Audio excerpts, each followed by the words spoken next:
Good morning, good afternoon, good evening, and welcome to the AI for Good Global Summit, all year, always online. I hope that you, your family, friends, colleagues are all staying healthy and safe. My name is Ahmed Jiyad from the ITU, the International Telecommunication Union, and I have the privilege of facilitating the session today. The ITU is the United Nations Specialized Agency for ICTs, and we are also the organizers of the AI for Good Global Summit, alongside with XPRIZE Foundation, 38 United Nations organizations, ACM, and co-convened by Switzerland. The goal of the summit is to identify practical applications of artificial intelligence that can help achieving the Sustainable Development Goals of the United Nations and scaling those applications to a global impact. Like most of the world, the AI for Good Summit has gone digital. So we're moving forward with weekly online programming that allowed us to reach even much more people throughout 2020. Today is a very, very special session. Today is the Innovation Factory Grand Finale. The Innovation Factory has the aim of identifying the most innovative solutions, startups, scale-ups that uses AI to achieve the Sustainable Development Goals and building this inclusive and diverse community of idea innovators and startup that can really unleash the potential of artificial intelligence towards the Sustainable Development Goals of the United Nations. So throughout the year, we had a lot of pitching sessions. We have more than 200 applications from 60 countries that applied to the Innovation Factory. All were very solid AI solutions that can help one or more of the Sustainable Development Goals. These application has made, the really good application had made it to the second step, which is a pitching videos kind of pitch where our jury of experts has to evaluate these kind of videos, and we got 50 videos out of those 200 applications, and we selected 36 of these videos to actually be with us on a live pitching sessions throughout the year. So we had 7 pitching sessions throughout the year that featured 36 of the most innovative startups. And we had all this aggregated in a very rigorous selection process with our jury of experts evaluating them across factors that evaluated their AI solution, their social impact, their business model and scalability potential, and of course, the capability of the team who can take the startup forward. And across these 36 startup who made it to the live pitching session, today in the grand finale, we have the top 4. So today we have the top startups who scored the highest scores throughout the Innovation Factory year of 2020. And today, we're not going to only have these 4 startups present once again and present the solution, pitch the solution to select the winner. Today, we're also going to ask the attendees, all the audience, to actually be voting. And we're going to have a live vote for these audience for you to actually select your best startup out of these 4 startups. So today we're going to have 4 experts, but actually 5 judges, because the 5th judge is actually you.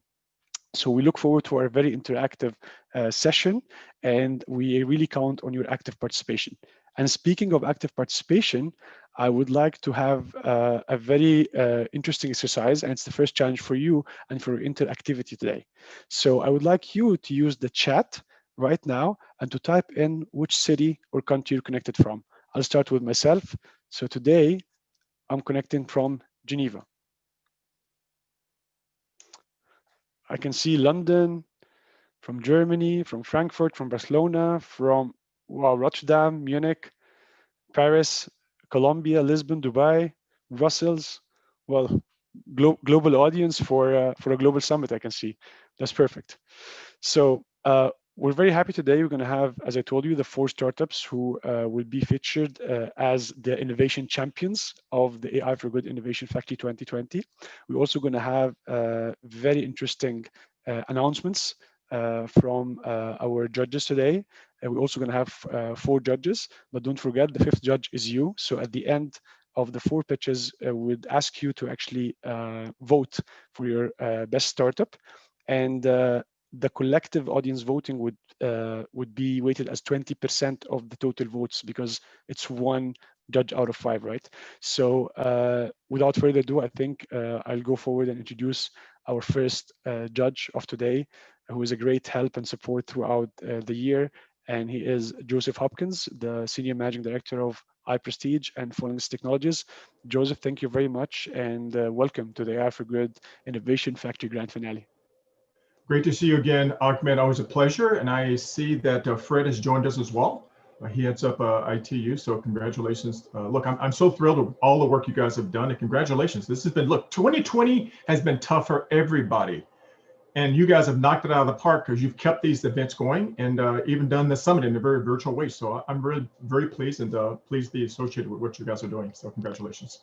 We're really happy to have you. I mean, today and all actually the times before where you were, you worked with us very hard in the pitching sessions. And I remember we had a meeting last year in 2019 in Geneva at the ITU headquarters, and the Innovation Factory was just an idea, right? And and look where we are now. So now we're in this grand finale. And just to give you a quick how we see this innovation factory so far. So we see this as the platform where we can really identify startups and scale-ups who have a very solid AI solution that can really help achieving the sustainable development goals. I know you have a lot of kind of funding programs, and you have a very extensive network of investors and VCs, and we discussed a lot if you can kind of support or take one or more of these innovation champions forward and help them really scale and open new markets for them. And I remember you explained a lot of things, and you said it actually case by case basis, and you can tailor many of these programs based on the startup itself. So can you give us a little bit of idea about these kind of funding programs, and if there's something that maybe right on the fly right now you would be happy to offer, or something for these innovation champions? Well, I'm excited about it. At the appropriate time, maybe as we end the introductory discussions, I can get into specifically what we have for today. But we've, as I told you, we're very supportive of what the ITU is doing. I thought this whole idea of an innovation factory, a fantastic idea, and I told you that we would be there with you every step of the way. This is year one. I'm really, really looking forward also to year two, because I'm hoping that COVID starts to go away and we can really enjoy 2021. I think we're all looking forward to that. But I'm looking forward to kind of sharing with you briefly some of what we have decided to do relative to a big thank you to the UN, ITU, as well as a big appreciation for all of these wonderful what I call smart tech companies, right? I mean, it's amazing. You started out with 200 and then you got it down to 50, and then you really focused on the 36. But effectively, let me just give you the backdrop, because this will help as we start to lay out what we have offered for these folks. Basically, we believe that smart tech technology, what we call deep tech, so that's AI, what's called digital identity authentication, advanced encryption, data security. You're going to start to see a lot of changes over the next probably 2 to 5 years, dramatic changes. We all are affected, whether you're in the space or not, we're all affected by it in terms of what we use in terms of our devices, whether laptops or mobile devices, et cetera. And so what we decided to do, I wanted to approach it from really two perspectives. One is from a financier perspective, to where companies that are doing smart technology development, we wanted to effectively be able to provide them funding. Funding is largely around providing investment as well as debt service. And we also wanted to make sure that we can promote a good way of doing this work, right? So we have an advisory arm. So in addition to my fund called the iPrestige Emerge Fund, we also have an advisory firm, which is called Falling. So there's some thinking behind why we came up with that name. It's kind of an interesting name, but it's largely an advisory firm that's focused on helping companies make sure that they're protected from an intellectual property perspective. We also want to make sure we take a look at the technology to really make sure from an acceleration perspective, we can help them get it to the marketplace. So we're used to working with early stage companies from an incubation perspective. We take a look at the technology. We then work with them from basically a go-to-market strategy and execution perspective, get it to the marketplace, help them flip it into commercial events. The faster they get to the market, the faster we think we can start to realize our dream relative to where we think these markets are heading, deep tech markets are heading in the future over the next 3 to 5 years. Our whole notion is that we think you can take your intellectual property that you use to, or that you invested in to protect your company, to also use that to actually fuel monies, working capital monies for you as well. So the notion is you can take your intellectual property. We actually do valuations on that. You take our valuation work on that. We actually work with insurance companies who actually further certify, underwrite that. And then we actually have a host of capital management partners, really, frankly, across the world. And they literally will then go and source funds on behalf of our clients. And so the notion there is that we will make working capital available to those clients using their IP, using their intelligence that they created their technology with. And so that's the notion. So our notion is we like what you're doing. We want you to hang on to it, control your companies, get it to the marketplace. And the more we can help you fuel that by leveraging what you've created, i.e. your intellectual property, by us doing evaluations and working with capital management partners, that's where we want to do this. So that's what we're all about. That's what we're all about. Yeah. That's great. So I'm sure, I'm gonna put you in touch with the 4 innovation champions of today, and I'm sure we can take it from there as a beginning. But I think you also said that there's some sort of, something you can offer right now. From an advisory perspective, even from some possibility of funding later on. And I'm looking to my colleagues here if they would like to share what the slide you sent us, and you can just explain if there's something that you can offer right away. Absolutely, yeah, and this is really a very, very small token again of our gratitude. Is the slide showing yet? Let me check. Yes, it is. Very good. Okay, so this is a very, very small token of our gratitude. Our really just a big thank you on behalf of the UN as well as to the contestants. So what we wanted to do is recognize all the contestants. Look, a tremendous amount of work you folks have done, a really good job. Like, it's not easy starting a company, and to be able to sort of power the company, scale these companies in the midst of a pandemic is really impressive. And so congratulations to all these companies. And it's really amazing.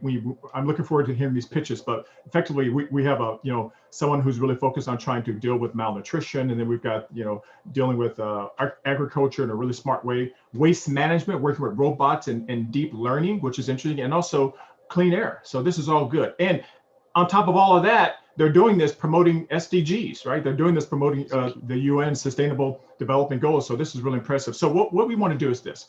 We want to make sure that we recognize this by doing a few things. Number one, for all the contestants, we work with the line of work that we're involved in. We work with a number of different hardcore, all they work on are deep tech investments. So these are companies that they invest in companies year round. That's what they do. And we work with a bunch of top tier companies around the world. And so what we want to do is, and I'll work with Ahmed, you in terms of structuring this. What we want to do is basically make some pitching sessions whereby which these 4 companies can go and actually pitch to these investment companies.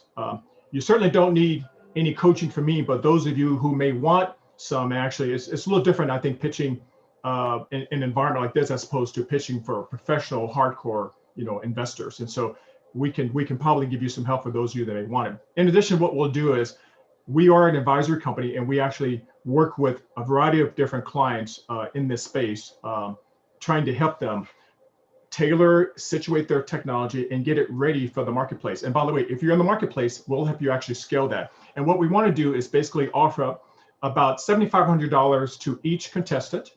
So you'll get that automatically just by being here today. And that's roughly about 25 to 30 hours of our time. So this is something we will just make available to everyone for just participating in this really wonderful event.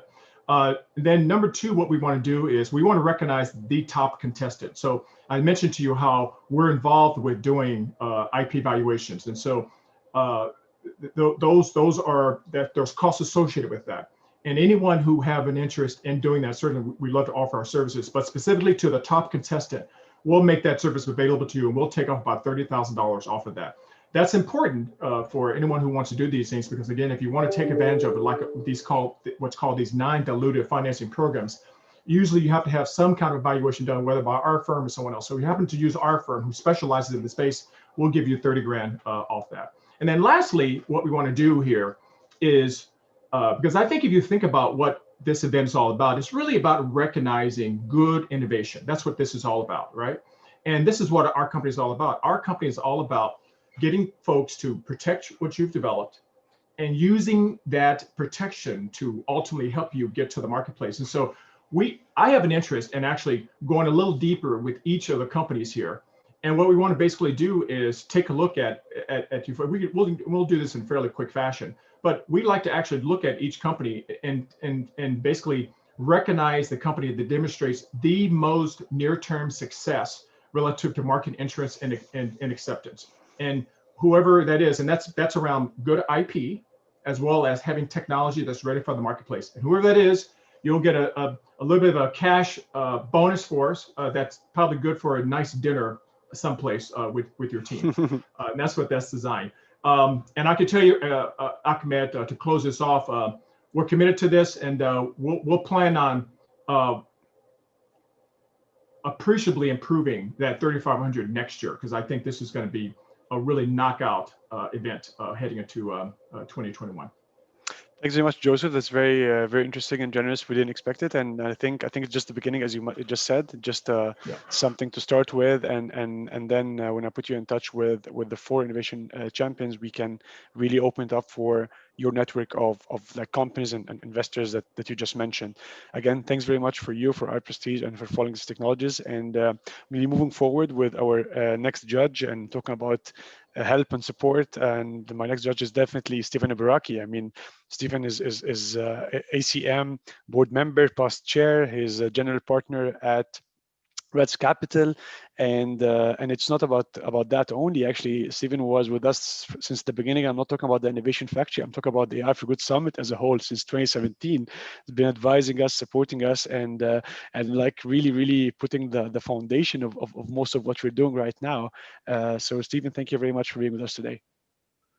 You know, Ahmed, it's a real pleasure. I'm a real believer in AI for Good. Definitely the biggest movement in the world for solutions across every major sector, and very much aligned with the SDGs. So you have the finest team in the world, the finest program in the world, backed by governments, industry, academia. It's just incredible and amazing. So I'm chairman and general partner at Reds Capital. And we are so impressed with what you're doing that we're thinking, you know what? We typically look at less than 1 in 100,000 startups that we think qualify and are considered for a due diligence. What we're going to do is we're going to open that process for all 4 innovation champions today. So they're automatically in. They don't have to go through this filter of 1 in 100,000. They're automatically into our investment program. And this is, again, due to our strong belief in AI for Good and the AI for Good Innovation Factory.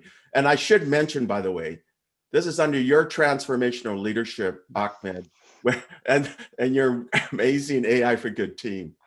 Now, what we're going to do is we're going to automatically put all 4 champions into this program, and we'll go through a due diligence process of looking at all aspects of the 4 champions, and we'll give feedback, and providing, passes the due diligence process, then we'll invest. And we're targeting probably the best time frame will be Q2 2021, because of the vaccines and things like that. We'd like to get a little bit of movement in the space, but that's our intention. Of course, it has to go through due diligence, pass that process, and we do have to have a majority vote of our investment committee.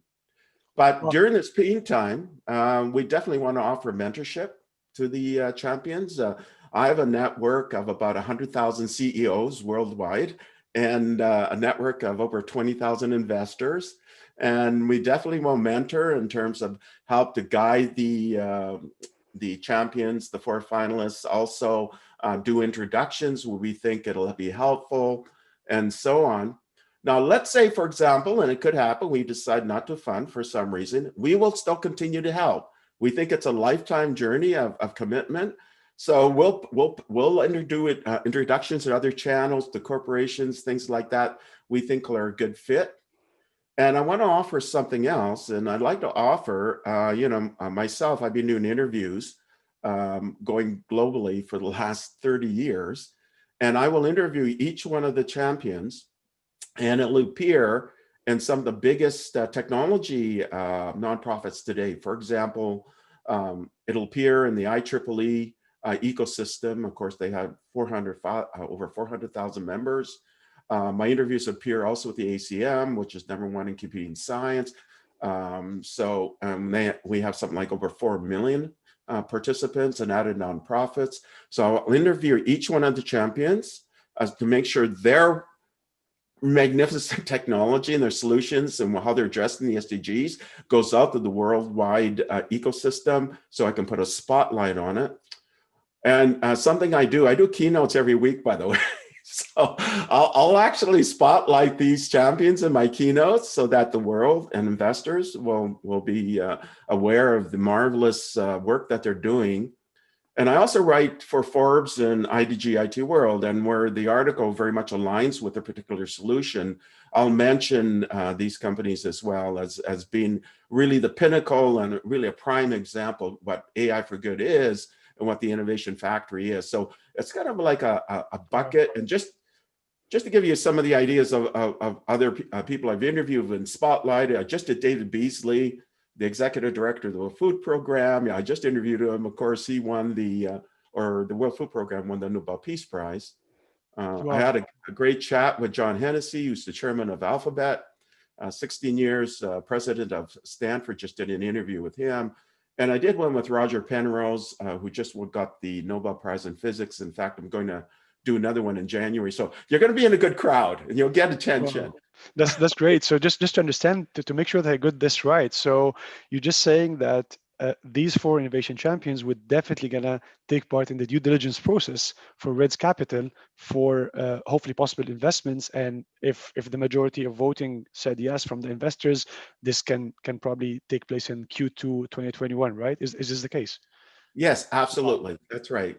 Wow, that's very generous, Stephen. I mean, I really know how hard it is just to enter to this due diligence process of Red's Capital. So we really appreciate this, and of course, all the highlighting from I mean the magazines you're writing for, or even for these kind of interviews from IEEE and ACM kind of interviews that you do, and it's really great.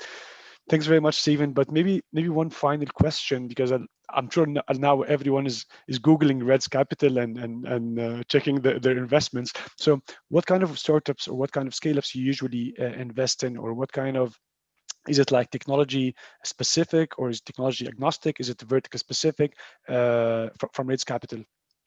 You know, we invest in anything that we think is globally transformational. And your 4 champions are great examples of that. Can be used anywhere in the world, and we think very much aligns and makes the world better.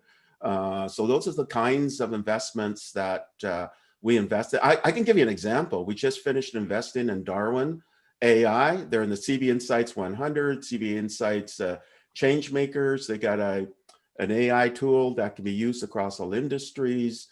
For example, Lockheed Martin is now a customer, so is Honeywell.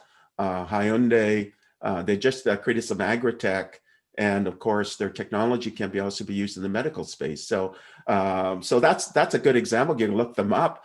Another one called Noveto, and so on. So we really see really great quality what's coming out into the Innovation Factory, and we definitely will support it on a continuing basis, which is just a marvelous program.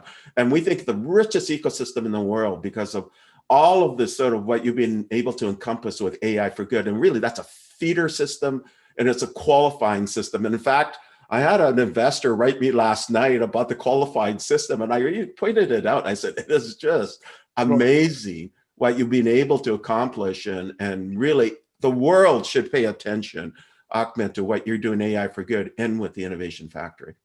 Thank you very much, Stephen. This is great and very generous. We look forward to, I mean, I'll definitely gonna put them all, the 4 of them, in touch with you right away after this session. And it's just the beginning. Thanks again, Stephen. So we're moving forward with our next judge, which I'm really happy. It's always great to have one of our judges who is an AI expert. So we have Sarah Bird. Sarah Bird is a principal program manager at Microsoft, responsible AI lead and emerging technology and research strategy lead, Azure AI. Sarah, thank you very much for being with us today. Thanks for having me. I'm really excited. And thanks again for being with us actually last week as well for the other pitching session for Silicon Valley. But I think this one is different. This one is actually the top startups who scored the highest scores throughout the year. So we're very happy to have you. And one question, since we are in the AI for Good, and I'm sure a lot of people are asking this. I mean, you're responsible AI lead at Microsoft. So how do you define responsible AI? What is responsible AI? Yeah, responsible AI, there's many different ways you could define it. It's really an umbrella term for a lot of different things that we're doing. But I think the most important thing is really aligned with what we're trying to do here with AI for Good, which is make sure that the technology we create has a positive impact in the world and has the effects that we hope it has. And we develop it in a way that also makes sure that we don't have negative impact and we don't have unintended consequences. And so at Microsoft, when we're talking about responsible AI, we have 6 principles that we think all AI systems should achieve. And so this is making sure that AI systems are fair, that they are inclusive of everybody, that they are safe and reliable, that they're private and secure. And then underlying each of these, you also want to make sure that you have the right level of transparency in the system, in the process. And then underneath that is accountability, right? We need to make sure that we are accountable for the technology we create, we understand what it can do, what it can't do, and that it does the right things in the world. And so we have a ton of different types of technology innovations and activities to help achieve this mission of making sure that AI really is for the good of the world. And so that's a huge overlap in kind of what we're trying to do for AI for Good, but just focused a lot more on making sure that we have the tools and technologies to develop AI responsibly and make sure that it works the way we want it to. Great, thank you. And we're looking forward for your hard questions to make sure that the innovation we have today are responsible AI and have a responsible AI systems. Thanks very much, Sarah. And we'll move forward with our last and definitely not least judge, LJ Rich, BBC presenter, media expert, tech expert, AI musical producer. LJ, thank you very much for being with us today. Oh, it's a pleasure. And to any programming nerds out there, I'm actually saying right now, hello world, judging by how many people are watching from all over the planet. We're actually live streamed now on our social media, so on YouTube, on Facebook, and also on Twitter. So yeah, your hello world, I'm sure it's going to be well heard. So LJ, as a media expert, presenter of BBC Click as well. You've interviewed a lot of technology experts, and also another question that we always ask at the AI for Good Summit: how do you see the media viewing AI as technology, and has this been changing for the last maybe couple of years? Well, as you say, yes, I've met and interviewed CEOs and startups alike in my job presenting on the BBC's technology show Click. And I think AI, like a lot of technology, starts off in this kind of mythological status where everybody says the word, they've heard it, but they might not quite understand what it is. And then slowly but surely things filter down. And I think that in general, the media is sort of part of that, trying to decode it, I guess, for people. The thing I specialize in is taking complex concepts and helping people understand them kind of a bit earlier on than once it's already sort of across the mainstream. And I feel that where I get those insights from is from the artists, the makers, the creators. Any business knows to follow what its consumers are doing, and most consumers also adore content creation, following people doing interesting things. So follow the artists, and that's really been quite useful in finding out what's coming down the line in the future when it comes to technology. Definitely, I'm sure there's a lot of creativity as well and innovation from the innovation champs you're going to see today. So again, we're looking forward for hard questions coming from your side to them, and I think we need to move forward now because of the time for the pitches. And I think my colleagues has shared the link for the voting for all the judges already for each of you, and please make sure this happened. And as I mentioned, if this was a physical summit, each one of the innovation champions right now would be having an official certificate of the ITU stamped as a great innovation champion. But we make sure that these certificates are going to be shipped to your companies for sure. And I think it's time now for the first pitch coming from our innovation champion, Gray Parrot. So Michaela, thanks for being with us today. Thank you. Michaela, I remember you pitched actually in May in one of the pitching sessions. It was in mid-May, but as you can see, it's a very rigorous process. So we had to make the selection throughout the year, and well, you came one of our top 4 innovation champions. That's why we're really happy to have you here today. Same here. Thank you so much.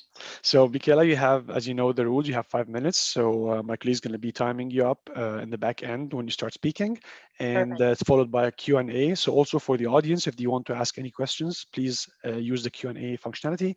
And also, we're going to have some questions coming from our 4 judges for today. And that's basically the process. So, good luck, and please, the virtual floor is all yours. Thank you very much, Ahmed. Hi, everyone. I'm Michaela Druckmann, co-founder and CEO of Grey Parrot, and I'm absolutely delighted to be able to present today in this final. The world is in a massive waste crisis. We produce more than 2 billion tons of solid waste per year, and unfortunately, 60% of that is going to uncontrolled landfill and open dumps, and we recycle less than 14% of it. And all of this is causing major ecological and environmental impact. Thankfully, new macro trends are significantly driving change. Like, for example, the bans on international waste trade, especially driven by China, aggressive recycling targets, especially in Europe, and the commitment of many corporates and large brands to produce more circular products. And this is driving this $530 billion industry towards more transparency and automation. My team and I have built some of the most cutting-edge computer vision and AI systems before, and now we're dedicated to finding solutions and solving challenges in the waste management industry, like high levels of contamination, expensive manual sampling and sorting, and more importantly, the lack of data on waste composition, as we believe what isn't measured cannot be optimized. And this is why at Grey Parrot, we provide waste recognition software to monitor and audit waste at scale. Our mission is to digitize waste to increase transparency and automation, and we want to empower the whole ecosystem from waste managers, producers, regulators with better data analytics to help us transition to a more circular economy. We believe AI-based computer vision can solve problems along the way, from reverse vending machines and trucks that can track the waste in our system, all the way to automation and automated monitoring, knowing every single piece of waste that's flowing through our system. As a starting point, we are digitizing waste composition and specifically moving from manual samples, where currently the industry measures less than 1% of our waste on a very low regular basis, to a real-time 100% automated composition of the waste. And our first solution is an automated waste monitoring system composed of 3 elements. First of all, a monitoring unit that we place on top of fast-moving conveyor belts in waste facilities. We then use advanced AI and computer vision to provide real-time analysis on the composition from material, object, and all the way to the brand as well. And then we transition that into actionable insights to help maximize the product quality of the waste, optimize the composition of the data, and also the verification of those waste flows to ensure they are recycled at the maximum and recovered in the right way. These are a few examples of our project. This is a PET plastic line in South Korea in a facility, and our algorithms here are identifying what we call contamination. And this is helping them provide basically the most accurate way and of understanding what product they're producing and enabling the recyclability of this product. This is another example in the UK where we're tackling what we call the residue. So all of this waste is actually going to end up either in landfill or incineration. And we're ensuring that there isn't high value recyclates that are going into that streams like paper, cardboard, aluminum. And you can see here in real time, we're identifying a high peak of valuable material, which is helping the company to take action in the moment and reduce that risk. And similarly here in Italy, we're detecting the composition of PET on PET lines, again, which is driving higher levels of recycling and the value of the waste. So we're tackling this solution in different ways at different points in the facility. And all of this is basically helping them, one, to have higher financial returns because they can recover more of those valuable waste streams, but also it means that less of it is leaking into nature and we're increasing recycling rates. Our differentiation is that we're very focused on building on using the latest AI and computer vision systems, and also decoupling the hardware and the software to be able to provide data with low capital outlay in different areas of the waste stream. In just 18 months of starting, we've had multiple commercial pilots in UK, Japan, South Korea, Italy. We've raised more than $3.5 million in a seed round led by leading European VCs like Speed Invest, and also received government grants. We're also supported by leading accelerators and universities. And last but not least, we have an amazing team of experts in AI, deep learning, building infrastructure, and also entrepreneurs that have built successful businesses before. We're fully dedicated to using our expertise to solving big problems like the problem of waste. And we're committed to extracting the financial value of waste, which in turn will also keep our planet clean. Thank you very much.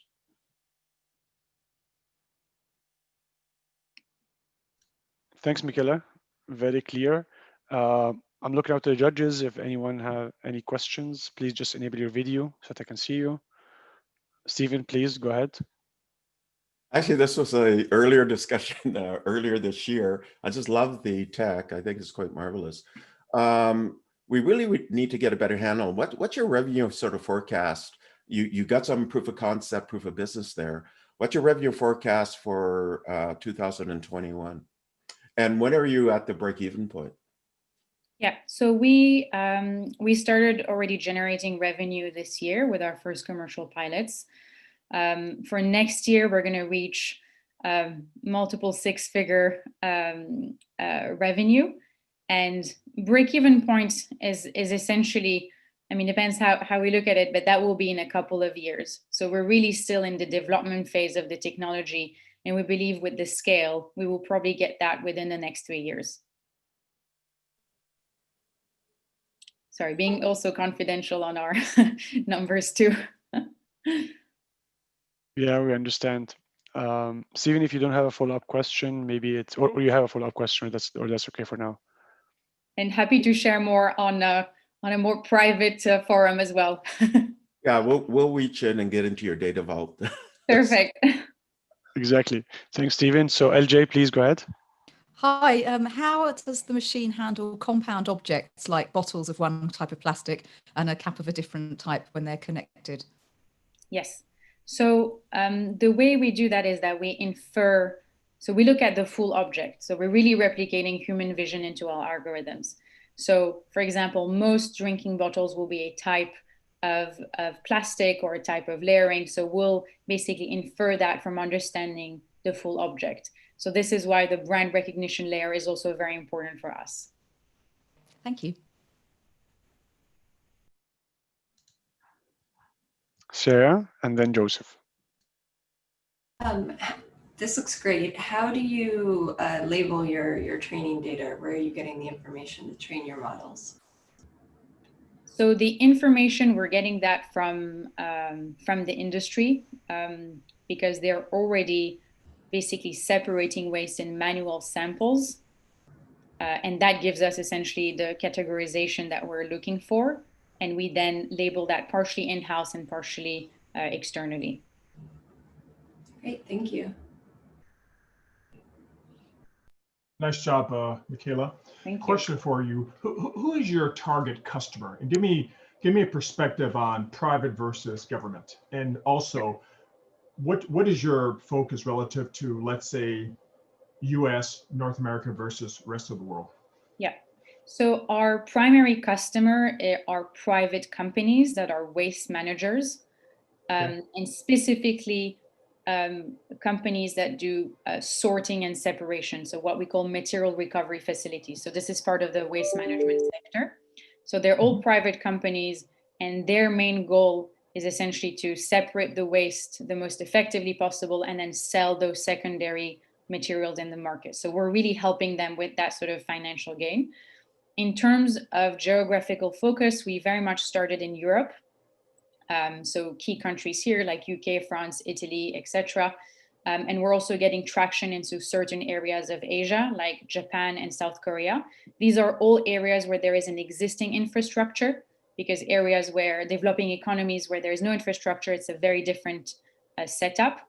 We haven't yet entered the US market, but that's something that we're looking at as well, as they have a very similar setup there too. Although local authorities are more involved, as I understand there. Great, thank you. How are you developing your sales strategies then? Like, are you working with partners, or do you have a sales force, or how's that sort of go-to-market strategy building out so far? For example, you want to get into the US. What's your strategy to do that? Yeah. So for now, we've had our kind of sales team and outbound team very much internally, with collaborations through different accelerators we're part of that are very specific around plastics, like the Alliance to End Plastic Waste, around recycling, etc., and also working with key advisors in the industry. As we scale, we see channel partners also coming into play.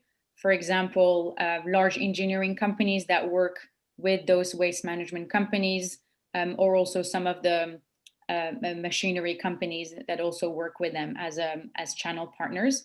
The US, we haven't looked at a specific go-to-market there.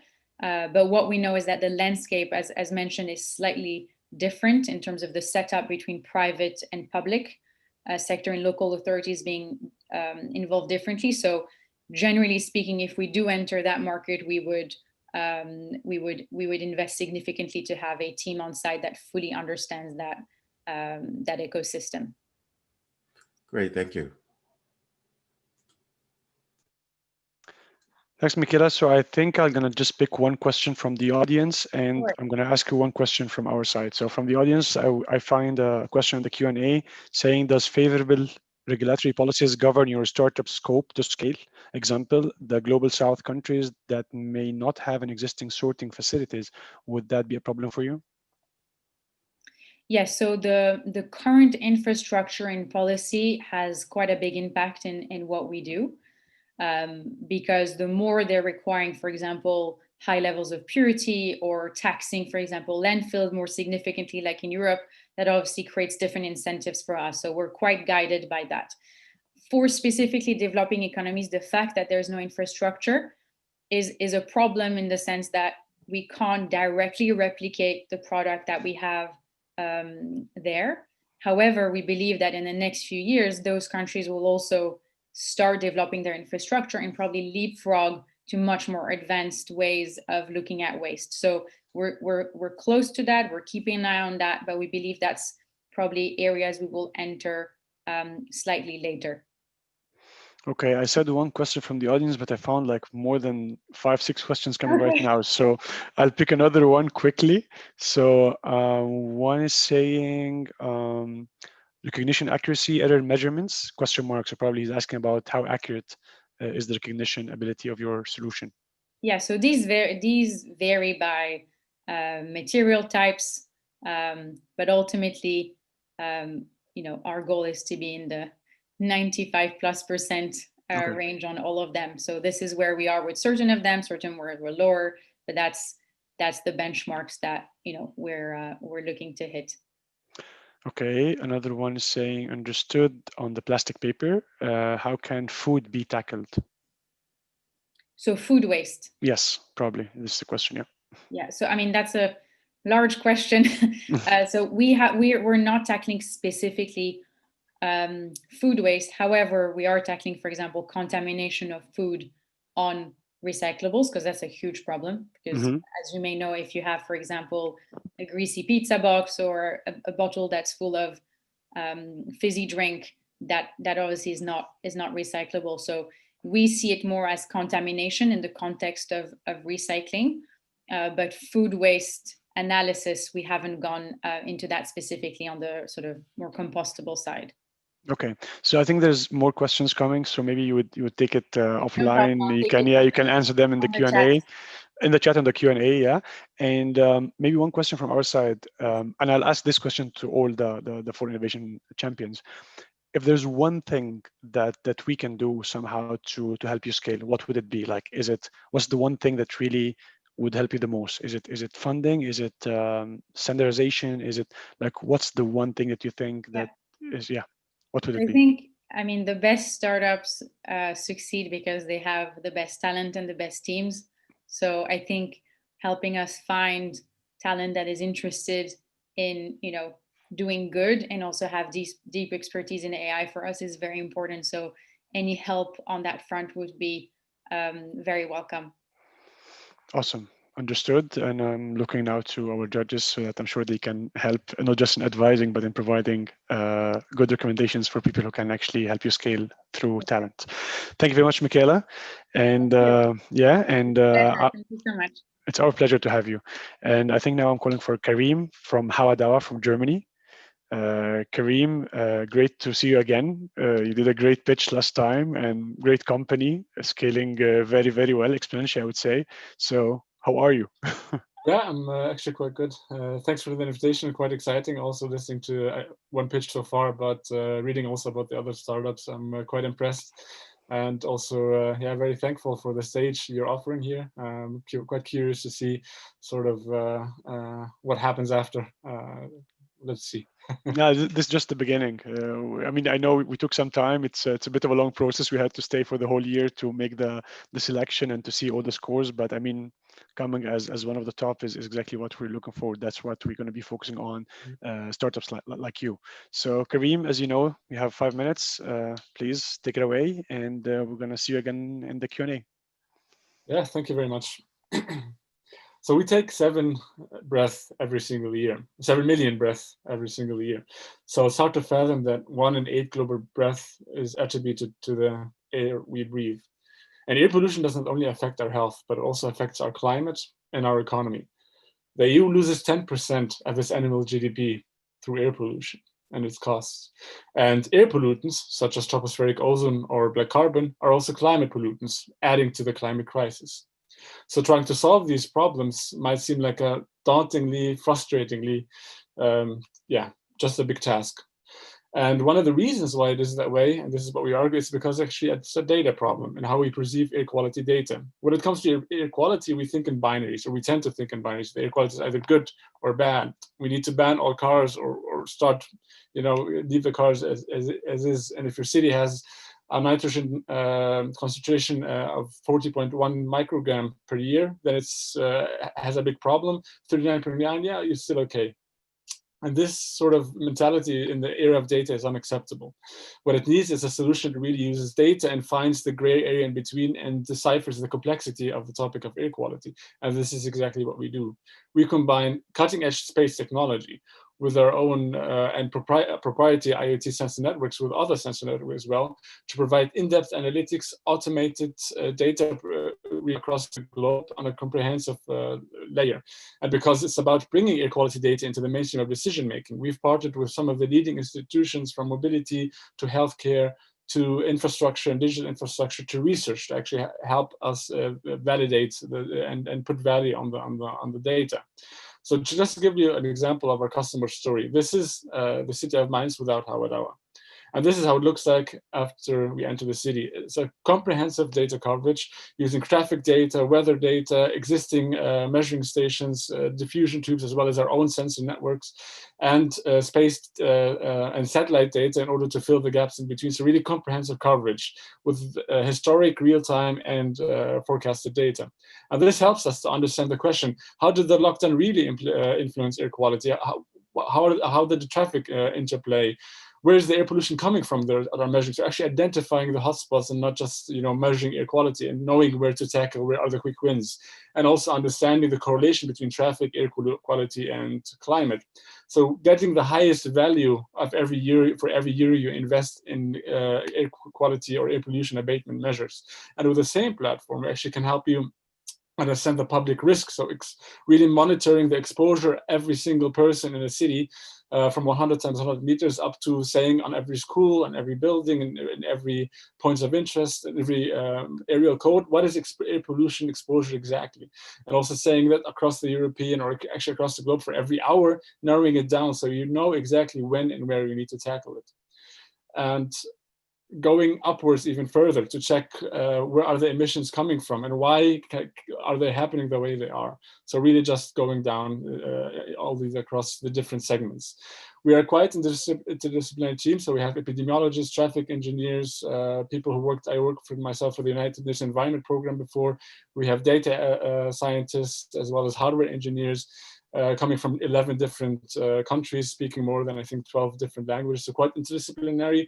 We've been named the Digital Startup of the Year this year in Germany. We've been working with more than 20 cities, or more than 25 cities in 4 countries at the moment, and really tackling this data challenge on the global scale. So you might be asking yourself, what is a vision? So vision is to internalize equality data and data-driven insights into the mainstream of decision-making, from how we manage our traffic, manage our health, to how we even score our real estate and plan our cities. So actually go from the right side of things, from the SDGs that are really relevant for the equality, saying, for example, the climate action, good health and well-being, and then check the data mix on the left. What technologies offer the best value for the problem that we're trying to tackle, and create the products basically that commoditize equality data.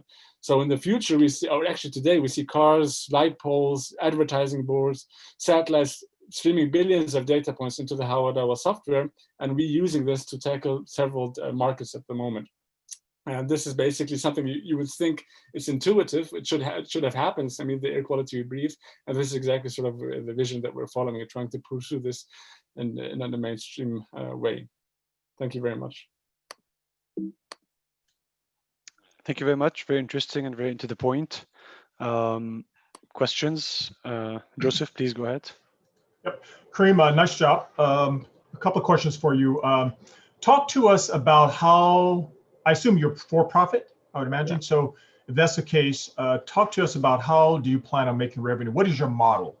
And with that, targeted customers would be helpful. And I'd like to also, with that, I apologize for the multi-pronged question, but also talk a little bit more about the climate, I think it was a climate something standardization, climate policy standardization.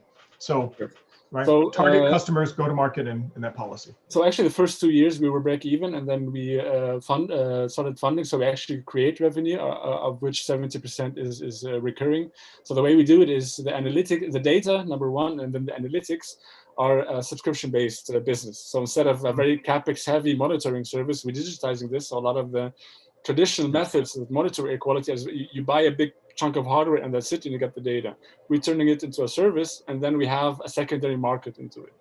And as we're a for-profit company, you might be asking, well, it's air quality data. Isn't it something like a public good? Well, the same thing is for weather data. Weather data, you also get your weather forecast. It doesn't mean that there is not a billion market behind it. And that's the same thing with the air quality data. There is a certain layer of data that is actually more than enough for individuals. And if you try to really tackle it on the high level, this is sort of what's the in-depth analytics of it is basically what we offer as an added value. And we're already, like I said, we're for-profit, and the cities that I mentioned, and utilities, as well as companies that enhance their products with our data, pay a subscription basis on an annual fee, depending on which software dashboard they use or which API they tap into. So it's either dashboards or APIs. It's a software as a service, basically, through dashboards or APIs. And the second question was the standardization. Customers. Do you give me a sense of customers, private versus government? So 50% of our clients are governmental clients, from national governments to municipalities and cities. And this context also includes utilities, so companies that work closely with cities, energy providers, infrastructure providers. The other 50%, we're focusing right now on the eco-sensitive traffic management, or advanced intelligent traffic system, basically. So working with traffic management companies that use our data layers to enhance the software, their predictions, to provide a more eco-friendly traffic management system that guarantees mobility, but still is able to have the eye on the environment. Okay, and then I'm sorry, lastly, around the standardization policy, I was just curious, I mean, how do you go about influencing that and actually motivating, I would imagine, municipalities to kind of support that? How do you go about doing that? I think this is a general challenge. You will find a lot of the startups developing technology that's far above or far more advanced than what the policies or laws are making. So actually we are in several of the forums that develop that, but because our product is relatively comprehensive, like I said, satellite data, cars and IoT sensors, there's still some layers in there that still need standardization. So to go actually to the question from the previous pitch, we're talking with the different, the TÜVs, the DINs, the companies in Germany or Europe at least that provide standardization and providing our own standards and some like best practices that we've established. Because sensor networks that use AI are still quite new, so we still use the old standards, but we are trying to push forward through the best practices. Yeah. Great. Nice job. Thank you. So are you working then with ITU, and for example, some of their focus groups like the AI environmental efficiency or some of the other ones? And in other words, to get more proliferation of what the work you're doing and working with other stakeholders? So thanks to the last time pitch, we were familiarized with these kind of groups, and so far we're more of an observer and looking at what's already has been done. But we're familiar with the groups, and yes, this would be the next stage for us. And are you now profitable or break even, or when's your break even point? Break even would be planned the end of next year or Q1 2022, Q1, Q2 latest, depending on how next year is going to be. The thing that are right now, but yeah. So are you getting month by month growth then in terms of your revenue right now? Yeah. So we have, I think I have to check the growth this year compared to last year is about 80 to 90%, but I have to check again. But yeah, we have continuous growth, and this is also why we're fundraising. So we finalized the first closing. There is a second closing still open. So for the investors in the room, feel free to approach us. And also sort of building consortium in 2 larger cities in the emerging world. So Hawa means ear medicine in more than 7 languages, because we also want to bring this to more than 100 countries that do not own a single air quality monitor. So this is a chance for emerging countries to leapfrog a whole development stage when it comes to managing air quality.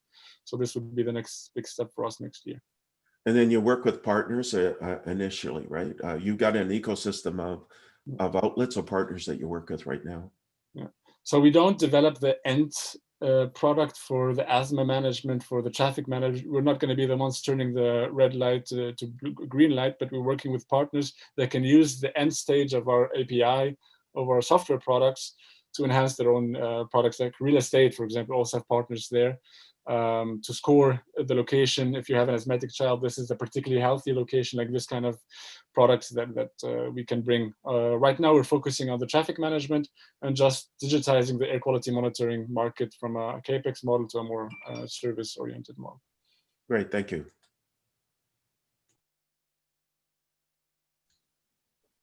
Go ahead, Sarah, please. Yeah. Can you tell us a little more about the tech behind this, and kind of how key is it to the story? Are you using pretty mature, for example, machine learning, or are you kind of more on the edge here? So it started as a wearable device for asthmatics.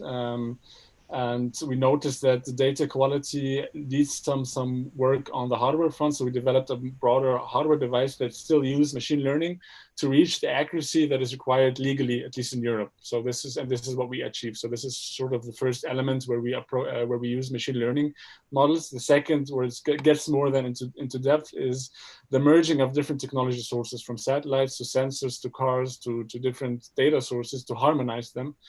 And basically to make spatial and temporal predictions. This is where we use a second layer of technology. I cannot disclose too much of it, of course, but sort of this is where we use machine learning as well. This is sort of the main giver of what we're doing. Great, thank you.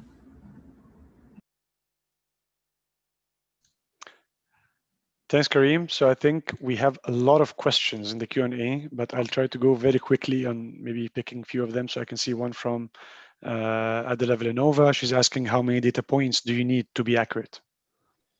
So this is sort of what's our philosophy. We go from the right side of the picture I showed, what is the pain you're trying to relieve, and then we see what's the optimal to approach all points. In every city, we have a sort of a formula to say how many devices we need for the optimal coverage. But there are, for example, the real estate case is enough to have static data. You don't have to have real-time data. So I think the philosophy behind Hawa, what's very special about it is that we have concrete pains that we started from. So my brother was an asthmatic. I know a couple of people from the healthcare side to know that there is a gap here for management of health. And then we work backwards and see which technology mix, and we have a very comprehensive technology mix addresses this pain point. So it's hard to answer this question right away in terms of numbers. Okay, because this technology mix is super complicated, and yeah, okay. Another one is coming from Mariano Gonzalez. He's asked how Dawa can make predictions of contamination. So we make predictions on air quality, yes, if that's the question. And the idea is then the predictions to involve both weather phenomena as well as traffic. So basically to do predictions to know, for example, like we did that in a couple of cities in Germany last year, 2019, and found out that the highest peaks were actually an inversion layer phenomenon, the actual traffic, although traffic was, there's an increase. So sort of this kind of understanding between the different interplay of climate, air quality, and traffic. Okay, great. I know actually some people are watching us right now from Space for SDGs and from initiative like this. Also, there's a question asking if you're a member or a partner of Smart City Initiatives or consortium in the EU.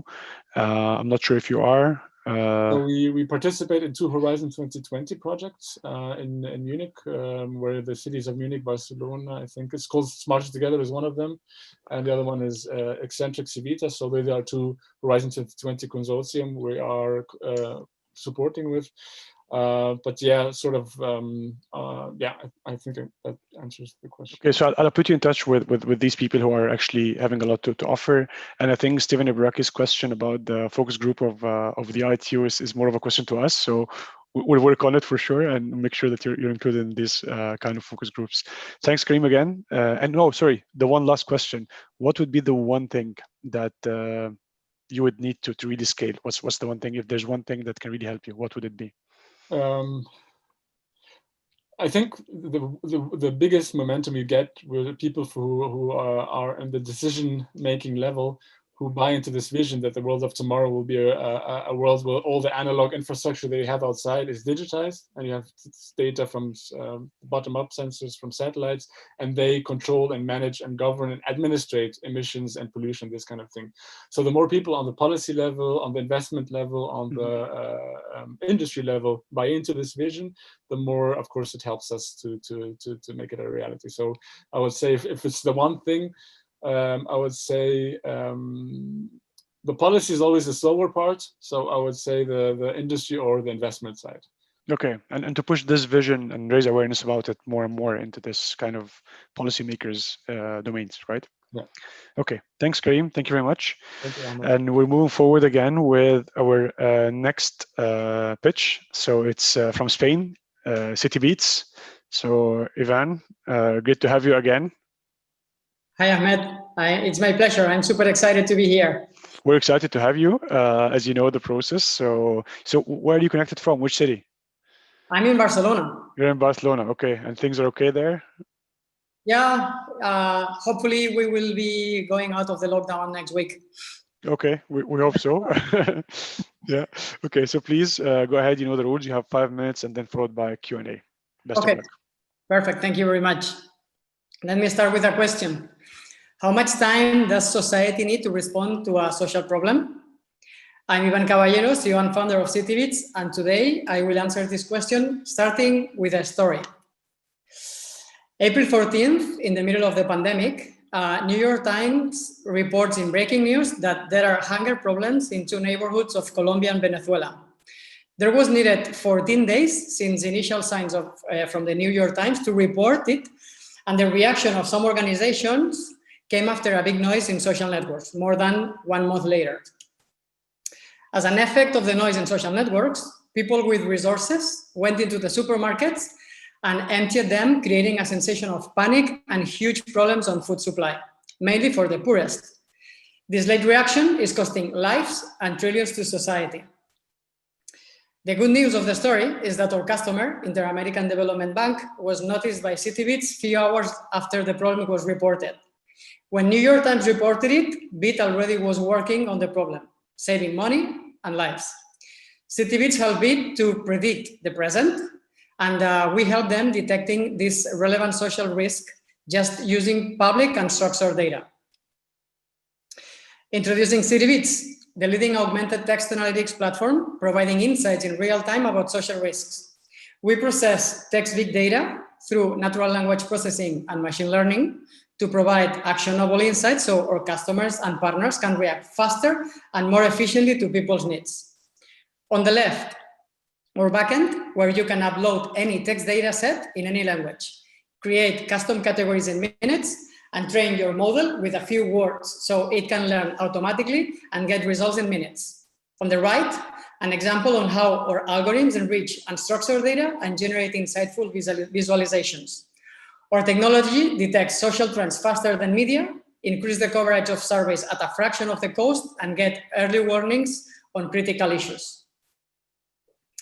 Feedback from people is provided in multiple formats and languages. So we have developed a technology capable to deal with that. We are connected to more than 100,000 data sources, processing millions of feedbacks per day.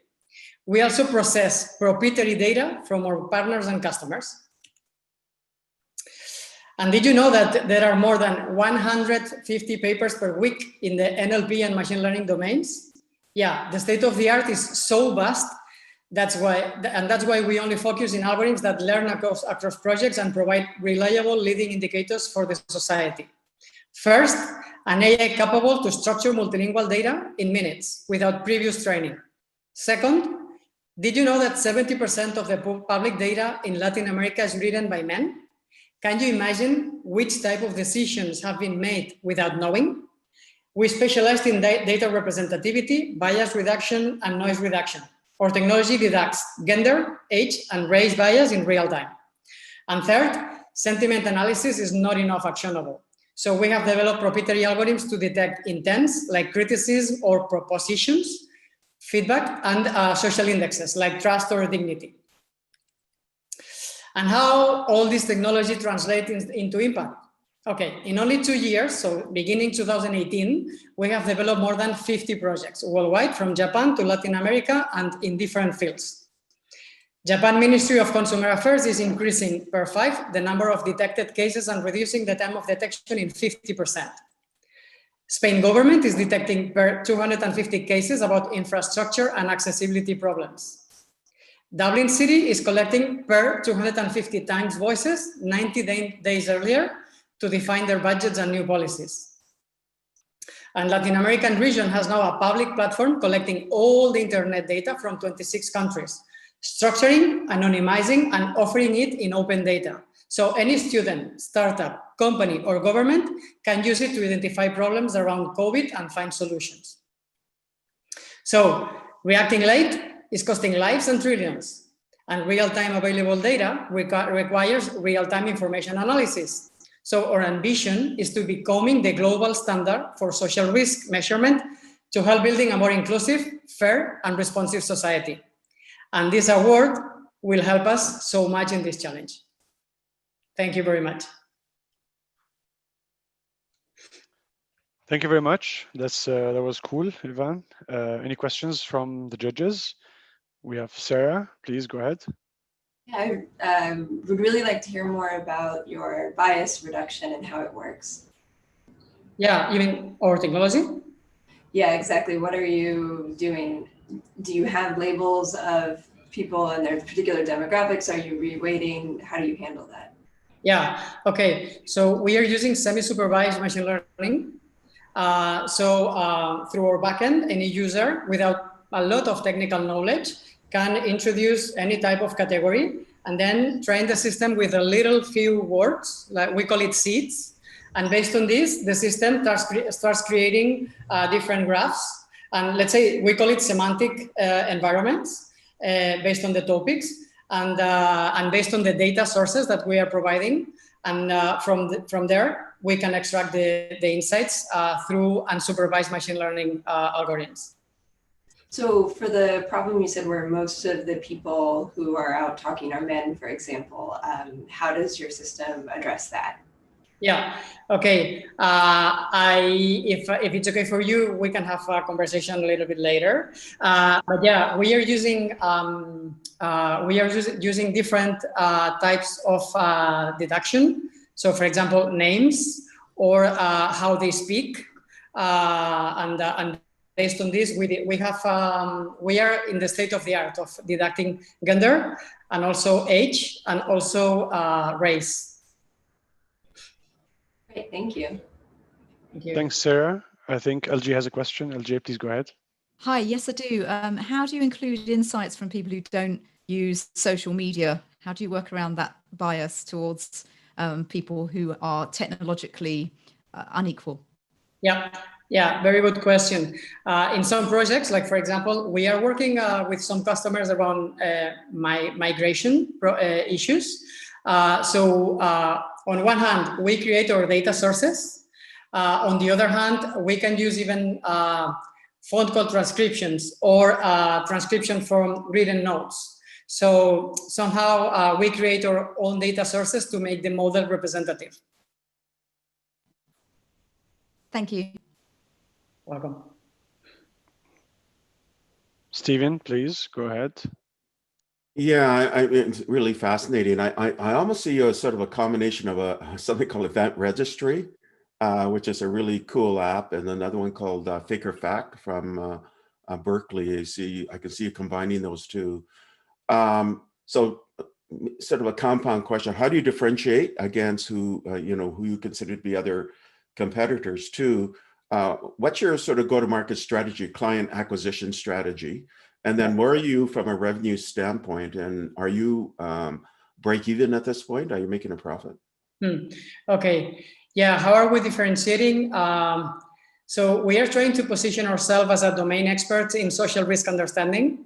That means that all the technology that we are developing is based on that concept. And we are also generating transfer knowledge amongst projects. Okay. So I would say this is generating some defensibility over time. Second, you ask about customers, right? And go-to-market strategy. Yeah, so this year we've been selling direct. 80% of our sales come from direct. Just to have a size, we will be closing the year with 1.7 million euro in revenue. 80% direct, 20% with partners. We love the concept of going with partners, but the truth is that we are not finding the way to be relevant there.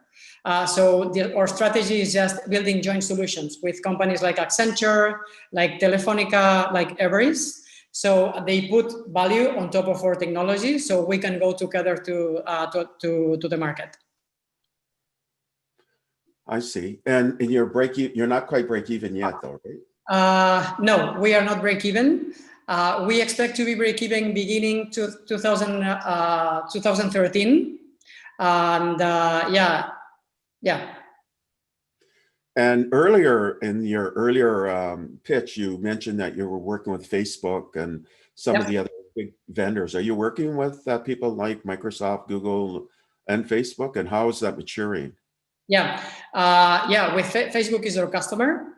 We are working also with United Nations. We are also working with Inter-American Development Bank and some other big players.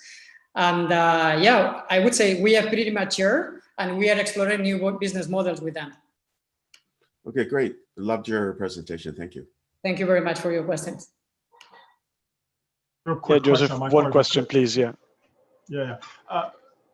Ivan, just give me a sense of, by the way, nice job in terms of the overall platform, your approach. I like the use of the blockchain. It's nice to see it getting traction. Do you have much, give me a sense in terms of competition. Give me a sense of who else is out there. You think relative to your approach, are you sort of leading the trend relative to how this should be approached on a go-forward perspective? Yeah. Okay. So how we see the market? We see legacy platforms and generalists. Okay, here, and then we see domain experts and visionary platforms. So we would like to be positioned here as a visionary technology with a domain expertise on the social risk understanding. And I would say generalist, I could mention SAP, I could mention, all these big companies, SAS, even Salesforce. And here we find companies like, for example, we like a lot Data Miner, who probably are here listening to us.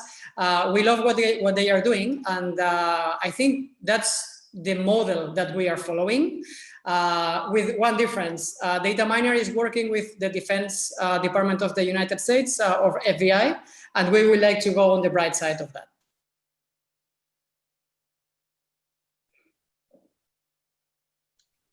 Thank you, Ivan. And I think we have a lot of questions, but we don't have time for all of that. But let me pick one or two of them from the audience.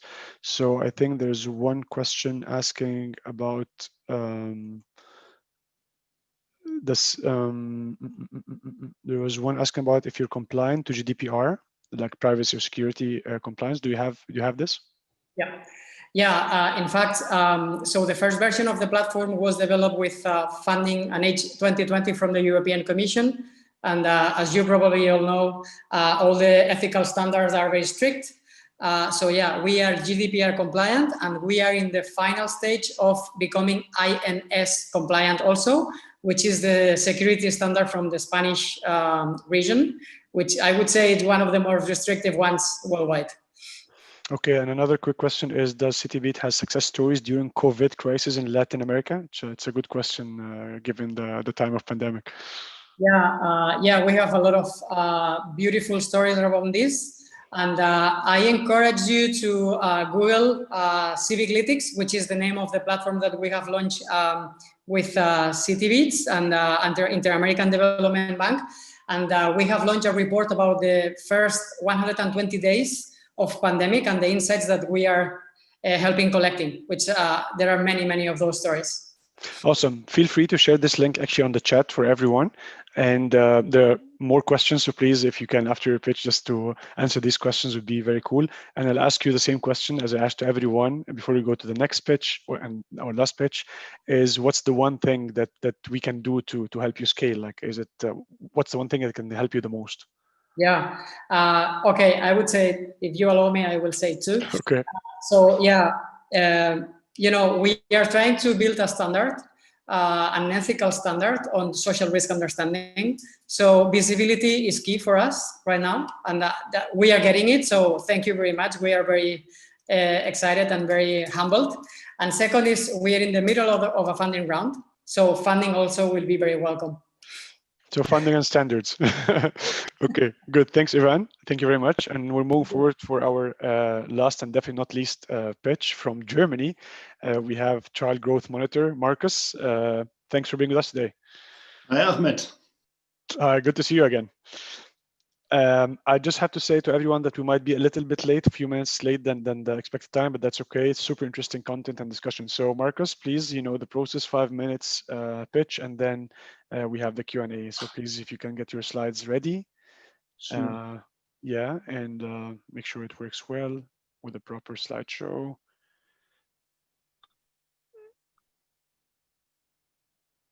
And here you go. Please go ahead. Okay. Thanks for having me. I'm Marcus from Child Growth Monitor, and we're developing an app to detect and measure malnourished children. We will do that with image data and AI instead of physical tools. And obviously, as you can see on the picture, our target groups are children in developing countries. In order to understand the beauty and the massive impact of our app, you need to understand the problem. Yeah, and I'll explain this two ways. And I'll start with a quiz. So everybody have a look at the picture and think, do you think that this child is malnourished? Unfortunately, we don't have time to write it in the chat, yeah, but take a couple of seconds and think about it, and I'll give you the answer. The answer is you cannot tell if a child is malnourished just by looking at it. At least for the majority of the children, you cannot. No? For the edge cases, you can. What you need to do, in order to know for sure, you need to measure it. And you can see here 3 of the 5 KPIs that you need. You need the arm circumference, you need the length or the height of the child, and you need the weight of the child. And on top of that, you need sex and the age. Unfortunately, yeah, the traditional measurements, as you see here, they are very unreliable due to a number of factors. Yeah, the first one is that the hardware is not very reliable. It's also bulky and expensive. The data are easy to manipulate. It's work intense, especially measuring the height of the child.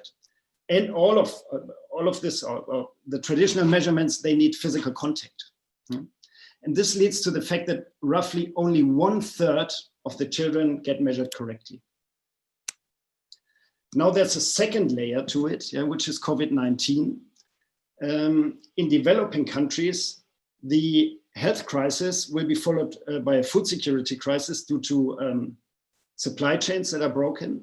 And the NGO World Vision has calculated that 30 million children's lives are at risk due to COVID-19.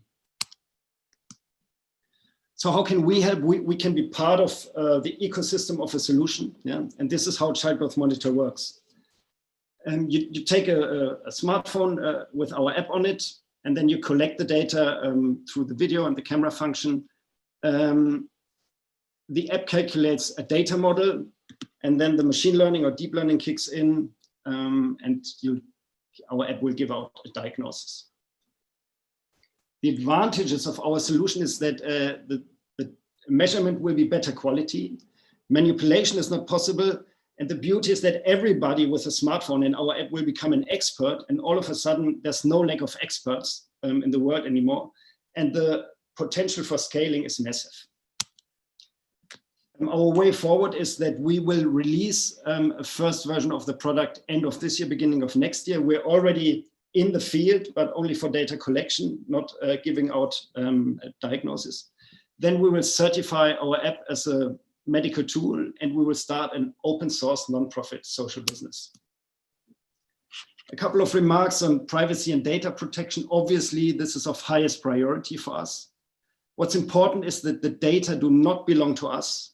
They belong to the children and the parents, but they give us consent. We have written consent forms from every parent for the data usage. And we will open, or we want to start and will start an open source nonprofit social business. Here are some of our partners that we need right now, yeah, but this especially that we will need also for leverage the impact that our solution has. We have some very good partners: WFP, UNICEF, German federal government, GIZ, GSMA, BCG, and so on. Yeah. So if you, with your vote, want to make a difference, if you want to get rid of hunger, and if you also want to help the most vulnerable, yeah, then please vote for Child Growth Monitor. Thank you. Thanks, Marcus. Very clear and to the point as well. Any questions from our judges? Stephen, please go ahead, followed by LJ. What's your accuracy point to this? I know in your earlier pitches, you're around 40 to 60%, or has that increased substantially because of the new data coming in and the data sets and so on? Yes, but not so much on new data, but rather new people. Yes, new team members coming in. Yes, we're increasing. We do Scrum sprints. We get better with every Scrum sprint. But going back to what Michaela said in her first pitch, it's the same with us. Yeah, for certain for certain children it works very well, and for others it not so much. Yeah? Especially for standing children, it works very, very well. But for lying children, not so much yet, and we're working on this, obviously. Okay, thank you. That was actually my question. Thanks, LJ. Any other questions from Joseph or from Sarah? Yeah, Joseph, please. Yeah, absolutely. Marcus, nice job. Really appreciate your passion, your commitment to this. I was curious as to what drove you to do this. It's definitely a needed, something very needed to do, literally across the world. And so one is what's driving you to do it, and then two, are there certain geographic areas around the world that you're particularly targeting from a concentration perspective? Yeah. So the idea was born at an innovation camp, and I'm not the inventor of this. Like, the brainchild behind this is my partner, Markus Matiaszek, who's probably listening. And Weltunge, for the NGO that we're a project of at the moment, yeah, they started an innovation camp and brought together coders or tech experts with people in the field. And immediately, yeah, after this idea was born, immediately everybody said, that's brilliant, let's try to get it done. So that's the first part of the question. The second part is, at the moment we're active in India. We will start a first pilot in Africa very soon, probably this year. And our target countries in the long run are 50 developing countries, mostly in sub-Saharan Africa and South Asia. Okay. All right. Thanks. I just have I'm sorry, just real quick follow-up. Sure, Joseph, please go ahead. Yeah, and thank you for that. I'm just curious. So, so let's say you get involved in a needed part of the world. What are you looking at to see if you're actually making an impact? I mean, this is one of these, right? This is one of these dilemmas, right? That the world faces, where you've got this continuing hunger, right? In certain elements of the world, particularly it's impacting children, they're dying. How do you know when you're making an impact, right? So, let's for example take COVID-19. Yeah, during the pandemic, in most developing countries, children were not measured. The measurements were stopped because of social distancing. Yeah? If a child is not measured, then it will never be diagnosed. Then it will not get the treatment. Usually, or in India at least, it's the case that once a child is diagnosed as malnourished, it will be treated by the state, depending on which level of, so moderately malnourished or severely malnourished, it will get different treatment. So what you do not measure, you cannot manage. Yeah? And this is where we come in. Obviously, we cannot hand out the food. We need to rely on partners who do that. But at the moment, the partners are not doing it if children are not identified as malnourished. And this is where the big problem is. And this is the problem that we will solve. Thank you so much. Thank you. Okay, Sarah, please, if you have one last question, yeah. Do you do the actual inferencing on the phone, or do you need to send data to a cloud or somewhere? Very good question. At the moment, we still need to send it through the internet, yeah, because we're still not totally finished yet. Later on, the majority of the cases that we measure with our app will be done on the phone. There will be edge cases though. Yeah, let's imagine we're in a country where there are mines, yeah, landmines, and there's children with missing legs or arms. Yeah, then the algorithm will say, well, I don't know this. Yeah, and in this case, you need an internet connection. But the majority of the cases will not. Also, what's important to mention is that we have an offline first approach. Yeah, so that means that our app will work without internet connection.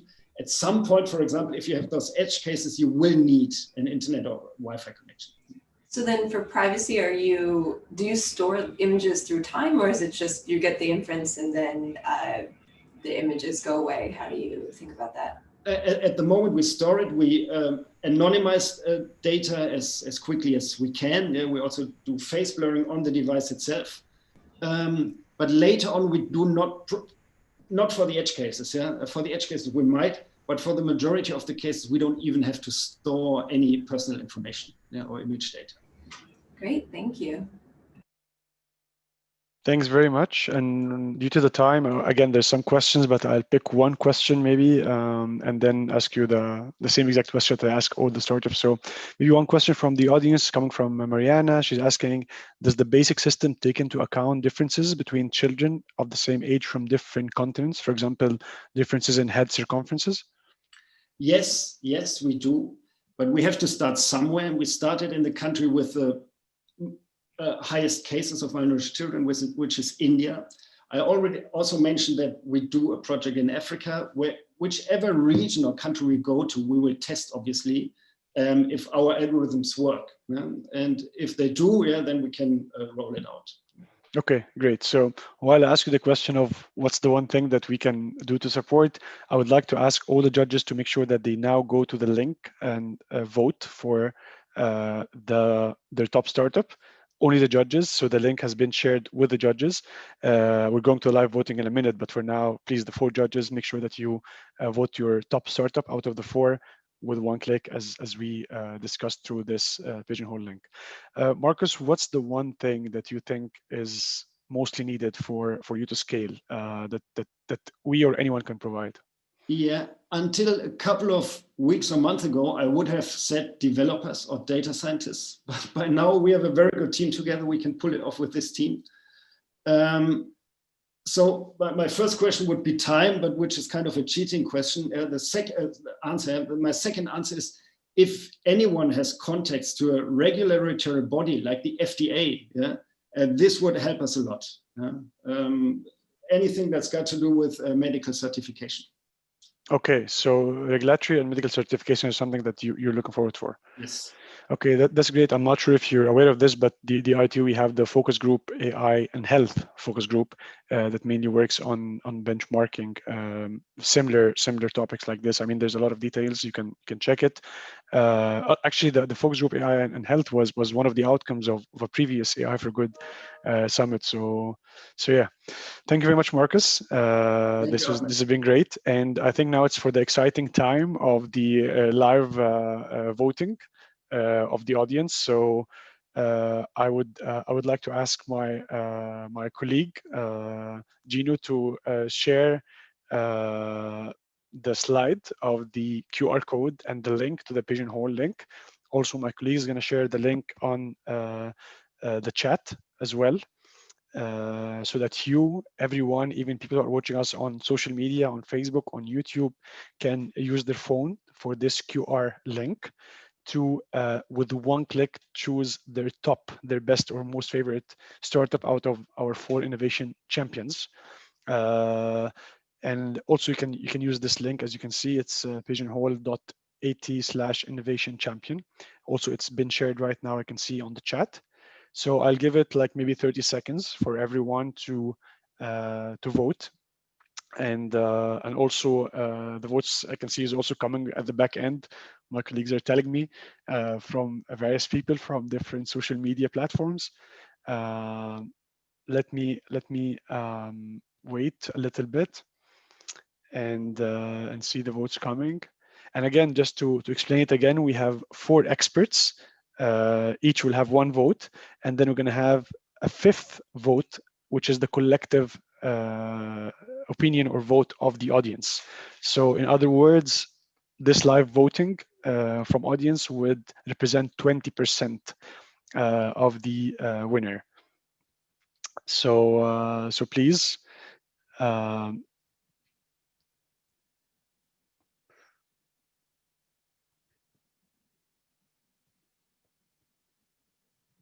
so I think I'm checking now with my colleagues if the voting is going well or if there's something.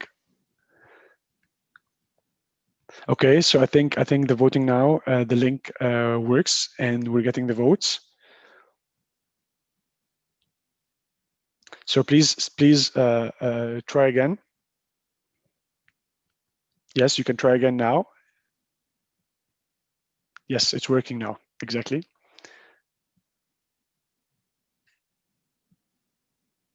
Yeah, the link has been shared on the chat, and maybe it's a good time to remind everyone that in addition to what generously Joseph Hopkins and Stephen Ibaraki would be providing and supporting and helping these startups to scale. Also, the ITU is very happy. I mean, we're happy to have you here and recognize you as the innovation champion of the Innovation Factory 2020. We're also going to feature you in the AI for Good Perspectives, interviewed by a professional journalist, and also we'll be sending you an official AI for Good Innovation Factory Innovation Champion certificate to your companies. And hopefully we're going to include you much more in various tracks within the ITU, as we mentioned, for these kind of focus groups that works in the exact same verticals that you're working on. So I think it's time now to make the countdown for the audience voting. So let's say we're having now the last 10 seconds, and then we're going to stop the voting. Also, my colleagues got the votes from the judges. So I think it would be pretty exciting to show the live audience voting on the screen right now. So, but please make sure this is not the winner. This is not the final winner announcement. This is just the live audience voting, which represent 20% of the result. The votes we're going to get from the judges will be added to this one. So please, if I ask my colleagues now to show the audience voting results in this screen. Something is coming up, and looks like the voting results from the audience gets 61% City Beats and 18.2% Child Growth Monitor, 16% Grey Parrot, and 4.8% Hawa Dawa. This is only 20% of the final result. And I think now it's time to add this as one vote in addition to the other 4 votes we're going to get from the judges of today. But before I do this, I'm really happy to have today with us right now, who actually has been connected for some time and saw your pitches, our ITU Director for the Standardization Bureau or Standardization Sector, Dr. Chesa Lee. So Dr. Lee, if you please can enable your video and mic. Yeah, thank you very much, Ahmed. Thank you very much for being with us today. It's just an honor, and I hope you you had some time to see some of the pitches or some of the Q&A. Yeah, I tried to listen to this and very interesting, the pitchings. That's great. So please, I mean, we're looking forward to your closing remarks right now, and I will switch off my video, add the results of the judges to the live voting, and hopefully would allow you to, I mean, you would be having the honor of saying the winner of today. So please, Dr. Chesa Lee, the virtual floor is all yours. So how many minutes do you think? Now everything is online, yeah? Automatically check it. No, we can do it in 1 minute. So you have all the time you need. Yeah, really nice to. I'm really excited to join of this final pitch, final challenge of this global change of this event. I was very proud of this AI for Good summit, and I'm very pleased. The innovation factory. So you are delivering of this, the promotions of identified, the most practical and the innovative AI solutions that can support achieving the UN SDGs. ITU TSB, we follow the innovative solutions of these top startups, let me say innovative champions, and I'm very pleased to have them recognized and announce them as the innovation champions of the AI for Good Innovation Factory year 2020. Yeah, I wish, and next year we have more and more champions. I wish to highlight the importance of AI as a technology, as tools, taking into account our situations, especially this COVID and online, the contacted environment, and how ITU is working on unleashing its potential for good, in particular in terms of sustainable development goals. It's very important. Very recently, we have reported our effort the last 10 years on the SDGs is now returned back to the 10 years back. It says that was very unfortunate because of this COVID. So we need more effort, I believe. So I think, taking this opportunity, I thank the experts who acted as a judge throughout the year to evaluate the startups through this rigorous selection process. And my special thanks to go to Joseph Hawkins and Stephanie Baraki for their generosity in supporting the innovation champions. And my sincere appreciations goes to local and regional partners on their excellent support. I also express my thanks to the AI for Good team for their efforts in accomplishing of this in such a challenging time caused by COVID-19. So I'm waiting now. Let me check it. This any information is now available. I heard that of this 210 people voted. And but by the way, Ahmed, how do you say of this such countdown and very soft without any exciting? While I'm listening over your countdown, my beat is my heart is a little beating. So okay, Yeah, I got a name of this Oh, final wow. winner. Wow. Oh, Okay. come on.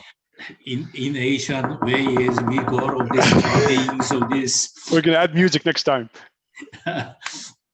Yeah. Any further ado, it's my honor and my pleasure to announce this final winner as Grey Parrot from UK. Congratulations, Grey Parrot from UK. You chose as the final winner. Congratulations, Michaela, Congratulations. Grey Parrot. Let me back to floor to MC. I'm Thank really you. happy. I'm congratulate Grey Parrot. Thank you very much, Dr. Lee. Thank you very much for your closing remarks and for saying the winner. And as I say, they're all like innovation champions. They made that far. And actually, before I close quickly, I would like to really ask all the judges and all the startups to maybe enable their cameras, and we can have a group photo, but this time not just the startups and the judges, but actually with the ITU team. So there's a lot of people who are working behind the scenes, hosting this meeting and doing all this stuff. So would you please all open your cameras, and we can have also, I see ITU chat and question, which is our colleague Aida. Please enable your camera as well, everyone, so that we can have a group photo. And this is just a beginning. Really, we're going to take off with these 4 innovation champions and scale it to a much bigger, futures. I think from ITU work, from our judges and investments, and hopefully it's going to take off really well. Thanks again. I would like to thank everyone. And please stay tuned to our ITU AI for Good Global Summit program. We have a lot of things coming next, and you can always follow our weekly programming every week on our website, aiforgood.itu.int. Thanks, everyone. Okay, I'll just make the group photo with a countdown. So everybody. Okay, we have a countdown for the group photo. Please, Gina. Yeah. So be ready for the group photo. I'll count 3, 2, 1. Perfect. Okay, I'll share this with you. Thank you. Thank you, everyone. Thank you, everyone. Thank you. Bye. Bye-bye. Thank you so much.